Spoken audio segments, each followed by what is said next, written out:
Alicia and Hadassah. Hey, Kadesh. I just wanted to invite you to my church. We're having a crusade, and I thought since we're like friends, I could invite you. It's going to be from the 26th of February to the 4th of March. That's really nice. What church do you go to again? I go to the Daniel Christian Church. Pretty nice. Boy, I'm not stepping foot in that devil church. Who do you think this be? Most of the things y'all talk about aren't even true. All y'all in that church going to hell. Alicia, no, you should not have done that. That is very harsh. You have never been to his church. You're just talking off of what you hear from what people says. You should not disrespect his church like that. Yeah, thanks a lot. Our real-time faith lesson for this week is standing for religious liberty. Jesus wants us to be bold for him while respecting others.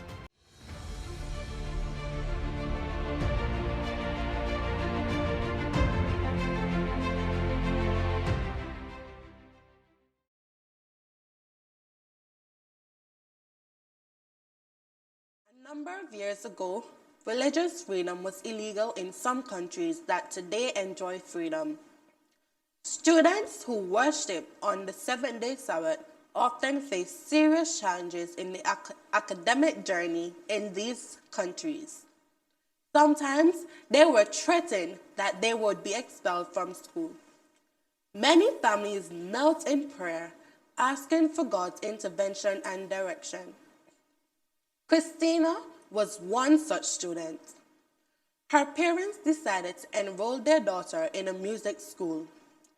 Several days before the scheduled entrance exam, a public announcement went out. The principal of that school announced the decision that Seventh-day Adventist students would not be admitted to the music school. It was known that Adventist students were determined to keep the seventh-day Sabbath holy according to the Bible.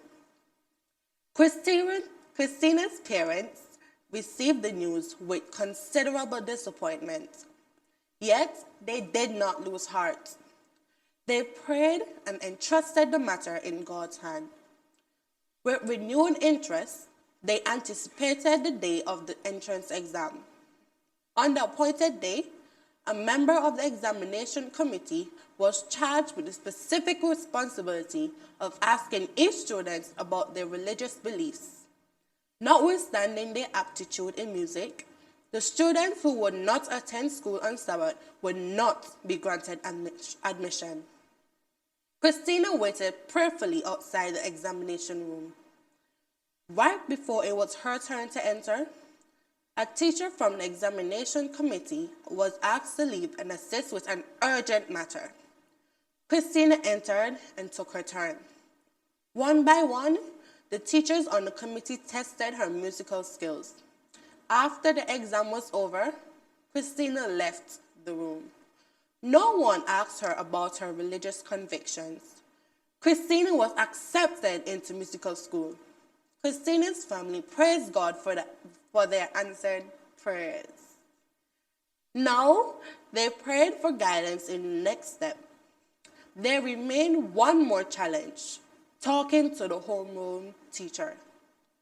To the family's surprise, the teacher accepted Christina in her class and offered not to mark Christina's absences on Saturday. Her desire was to help her students succeed. Each Friday at the end of the school day, the teacher gave Christina the homework that she would need to do for Monday. Christina had a successful academic year. It was a time of great joy for many Christians when religious freedom was finally granted and there was no longer instructions in schools on Saturday. God answered in marvelous ways the prayers of his faithful children. Our memory verse is taken from John 14:6. It says, Jesus told him, I am the way, the truth, the life. No man comes to the Father except through me. It reminds us that when we follow Jesus, we think and act in harmony with biblical principles in all aspects of our personal and social lives.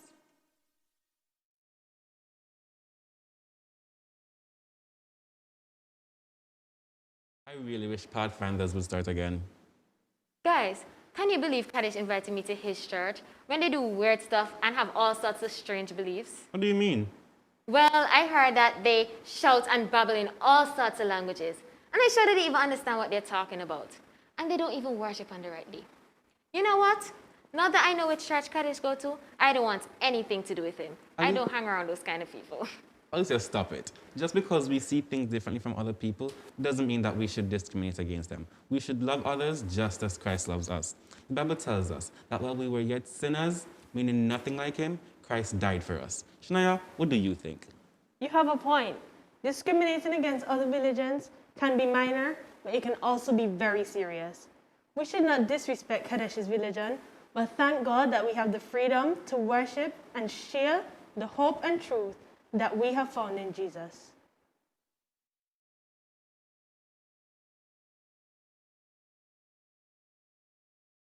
Part of being a follower of Jesus is showing his love to everyone, especially to persons who do not know him. Jesus called us to share the good news with everyone, those close to home and those far away. We are to love our neighbors. There are no conditions to us loving others. We are to stand for what is right and love others regardless of how they respond, because God's message is a message of love. The Bible contains stories about religious persecution and intolerance. In Acts 8, 1-4, Stephen was persecuted because he spoke the truth about the leaders' behavior toward Christ and the prophets. In Daniel 3, 1-30, Shadrach, Meshach, and Abednego were persecuted for choosing not to worship false gods. In John 11, 47-53, Jesus was persecuted by the chief priests and Pharisees for performing miracles. Remember, Ephesians 5:17 says, "Don't act thoughtlessly, but understand what the Lord wants you to do." The Lord wants us to lovingly and respectfully share his word and not be a persecuting force to others.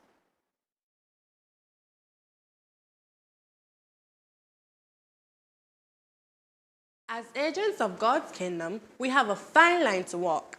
Jesus calls us to be bold in standing for him, yet to always treat others the way we would want to be treated. I asked a few friends, how should a Christian young person respond when someone expresses beliefs that are different from theirs? Should you be quiet and leave them alone or talk up? If you talk up, how should you express yourself? Listen to their responses. If someone would express their beliefs different to mine, I would talk out and tell them what I believe. I would tell them about Jesus and how he died to save us, and how one day he'll come back for all of us to live with him.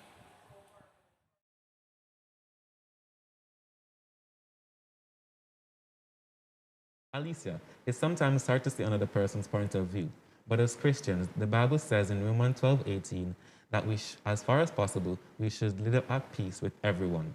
It also says in Matthew 28, verse 19 and 20, that we should teach others the commandments of God.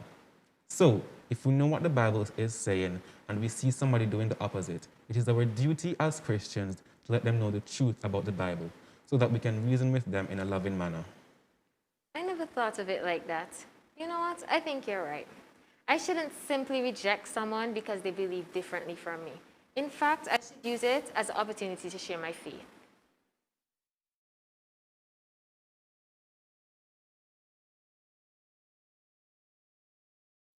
Everyone has their own belief, our own view of which they believe is the truth. The question is, can you believe in the truth anymore? Seventh-day Adventist Christian says yes.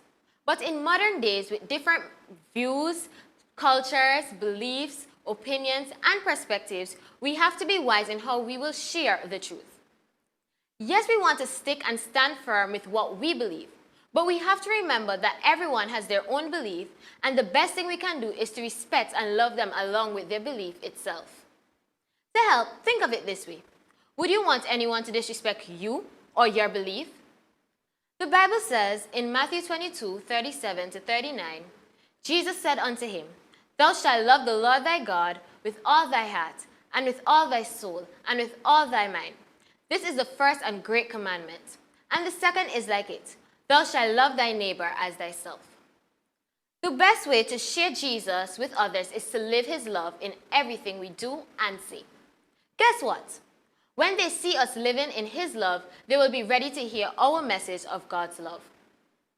Ellen G. White says, when those who profess the name of Christ shall practice the principles of the Golden Rule, and the same power will attend the gospel in the apostolic times.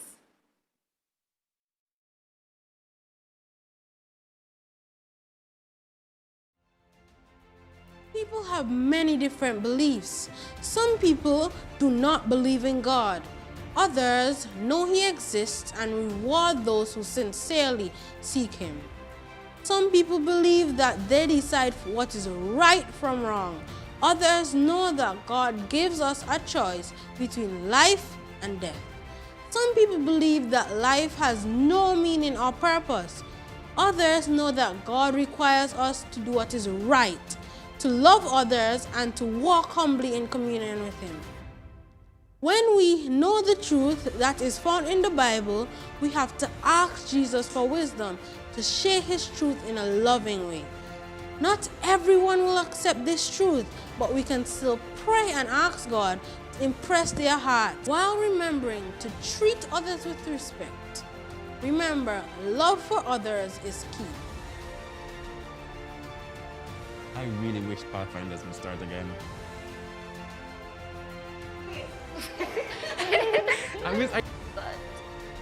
Thank God. Tisha, I just keep messing it up. Not just as Christ loves us. Remember. Oh, and I just had my lines. I had all of. Not in a loving way, full stop. Not everyone. Don't forget to like, subscribe, drop a comment, and hit the post notification bell so as soon as we post a new video, you'll get notified right away.